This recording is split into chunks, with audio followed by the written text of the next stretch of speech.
Hey friends, it's Miss Pody. I'm going to be reading you a story today called The Juice Box Bully. We've been talking a lot about friendship this week, and today we are going to talk about ways we can be a good friend and also ways we can stand up for others and ways we can make and keep our friends and be a good friend. So, The Juice Box Bully, empowering kids to stand up for others.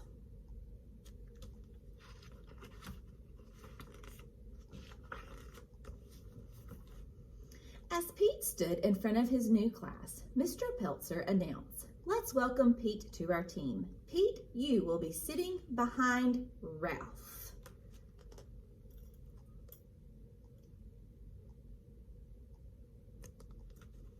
Settling into his seat, Pete pulled his hat down over his head so that only his eyes could be seen. Turning around, Ralph warned him, "They don't allow hats in class here. You're not my mother," snarled Pete. Uh-oh. Pete's not having a very good day.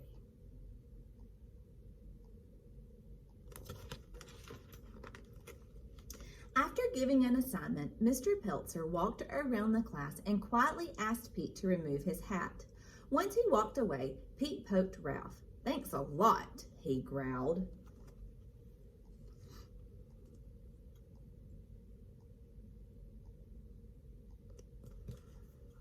Later that day at recess, Pete didn't ask to join the soccer game. Instead, he watched. He's filling it out. Filling out the situation. "Hi, Pete," Ralph said. "Do you want to get into the game?" "Not with those nerds," Pete replied. "I don't like those kids." "What do you want to do?" asked Ralph. It's not very nice. Pete smiled spitefully. "Let's steal the ball. We're bigger than them. We can have our own game." "I don't think so," answered Ralph. "That's not how we do things around here." "Then I'll do it myself," taunted Pete, "if you're so afraid." Okay, so we have Pete still not having a very good day, not being very nice. But Ralph is coming along, and maybe Ralph will be a good influence in Pete's life. Pete ran over to the field and yelled, "Pass it to me." Then David passed the soccer ball. Pete grabbed it and ran off the field. "What's going on?" shouted David. Uh-oh.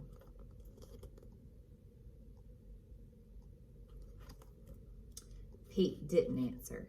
He ran faster and faster, then turned and waved the ball in the air. At first, the kids just stood there. Then they huddled together before walking over to Pete. Ruby and Lucy led the way. So we have a lot of characters in this story, so we need to be thinking about all of the characters that are in our story so far. We have Pete, we have David, we have Ralph, we have Lucy and Ruby. "I know you're new around here, but what are you doing?" asked Ruby. "I'm playing with a soccer ball," Pete snapped. "Think you're going to take it away from me?" Ruby didn't argue, nor did she threaten Pete. Instead, she softly but firmly explained, "It's your first day here, so there is no way you could know this. In Mr. Peltzer's class, we made a promise." So it looks like he may not know their promise, their class promise, since he's new. So let's see what happens. "We promise to take care of ourselves, each other, and our classroom, and to solve problems peacefully. We promised that in this class, no one would stand by and accept bad behavior. When someone acts hurtfully, we all speak up. We want you to be a member of the class and to make the same promise." Dumb rules, dumb promises. Throwing the ball to the ground, Pete walked away.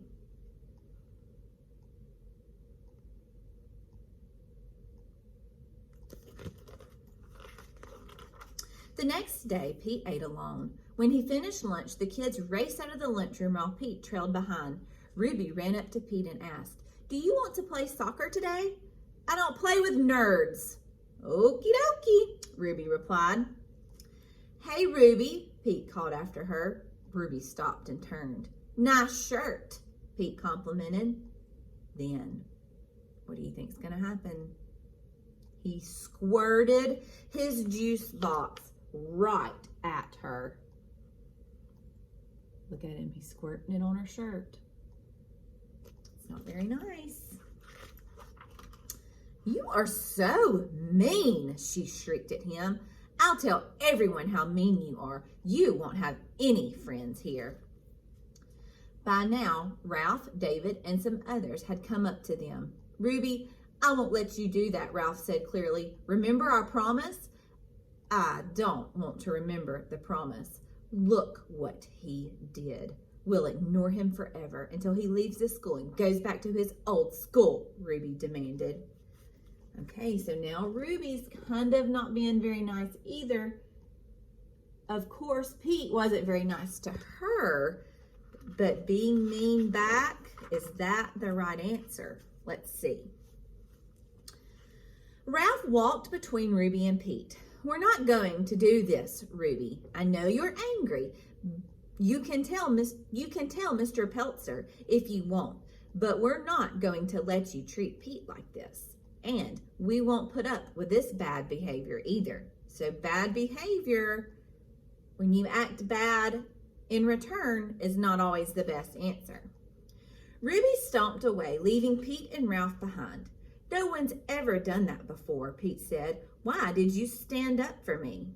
I've been in your shoes, and I learned being a bully doesn't work."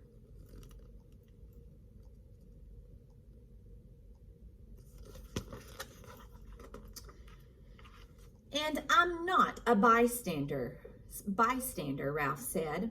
"I don't stand by and let mean things happen. Besides, Ruby is my friend, and you shouldn't have ruined her shirt." "Won't the other kids be mad at you for sticking up for me?" Pete asked. So Pete obviously has never had people really stand up for him. So Ralph is setting a good example here. "No way. They all made the same promise. We talked about it for a long time with Mr. Peltzer, and every kid here tries to keep that promise." You don't want to break your promises.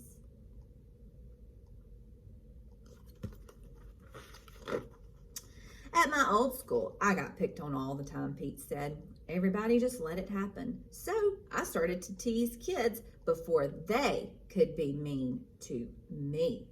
So he had people teasing him, so he thinks that, well, he'll just go on and start being mean to people first. Ralph replied, "We decided that when somebody tries to be a bully, no one will stand by and let it happen. We speak up, or we ask for help from an adult. We won't be bystanders to bad behavior." So they won't stand by and let someone be mean. They're going to step in and help. The bell rang and it was time to go back to class. "They hate me. They'll never let me play with them," Pete said. Before Ralph could answer, David, Lucy, and Ruby came toward them. "I'm sorry about what I said," Ruby apologized. "I can't believe I forgot the reason why we made the promise. If we can remember to stand up for each other, school is a lot more fun." She remembered the promise, the class promise. "Wow, the kids here are way different than at my other school," Pete said. "Maybe I'll give this promise thing a try." "Great, let's go talk to Mr. Peltzer," said Ruby. "Hey, Ruby, sorry about your shirt," Pete added. Ruby smiled. "No worries, I kind of like the new look." Everyone laughed as Pete and Ruby led the way into class.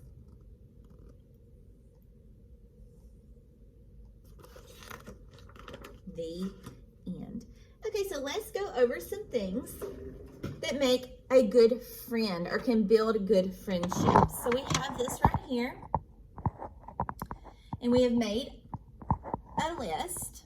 So we have listen. It's always good to listen to each other. Be kind to each other. Trust each other. Share. Help. Care for each other. Say nice things to each other. Love. Play with each other. Nicely play with each other. And always take up for each other, because we can learn from each other also. So taking up for each other. Okay, and now in your journal, I want you to pull out your writing journal. Yours may be a different color, and that's okay. And what you're going to do is you are going to date it, today's date, September 9/16, 2020. And at the top, I want you to write ways I can be a good friend. And I want you to make a list of 3 ways that you can be a good friend. Okay, I'm going to hold this here for a minute. Ways I can be a good friend. And then 3 ways that you can be a good friend. And hoping we will be able to share these with each other later. So remember, helping, caring, taking up for each other, sharing, trust, love, playing nicely with each other, learning from each other. All right, guys, I hope you enjoyed that story. Have a good day. Bye.